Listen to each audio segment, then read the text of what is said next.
Те голямо бягане, разбираш ли. На нея на гредника и трябва да го махнат и средното май. Виж как виси, брат. Да го отрежа. Ти може да го откопчаеш направо, бе. Долното не мога. Нима е смисъл да я откопчаеш кришката, като я пускаш и те на... Страх ме е, човек. Да ни духне ли? Еми да. В смисъл на 3 месеца още. Знам ли кой може да я штукне изведнъж още. Не е свикнала чак толкова с мене.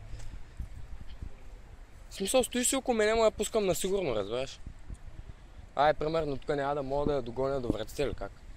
Ако тръгне да бяга, няма да можеш. Добре. Добре. Вече съм я догонвал 2-3 пъти, разбираш ли, брат? Защото ти като видиш стреса, адреналина, брат, и там улицата, тя бяга натам, фърчиш. Да, нормално. То се е много тъп. Направо премазва. Някаква хищница съобразява. Той е голем човек, да.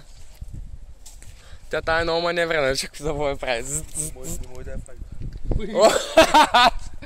Честно ми кажа.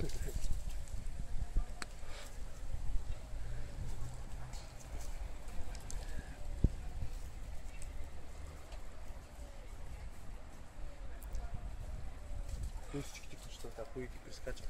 Честно. Да, насилва се и ги прескача, всеки. Тая не може да скача, между другото съм я забелязал. Чакай, това малко е. Няма такова разминаване. Да не са блъснат. Заснех го, бе, човек! Лошо щяха да са... Той не забавя. Той скочи върху нея, само се отблъснат гърба и леко. Майко, честно, заснех го, бе, човек. Виж и това беше сега. Край. Точка.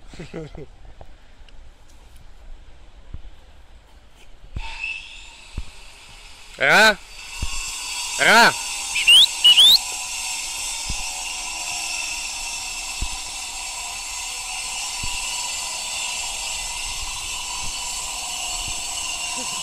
Ра!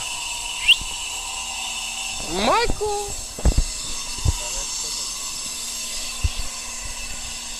Кой там е?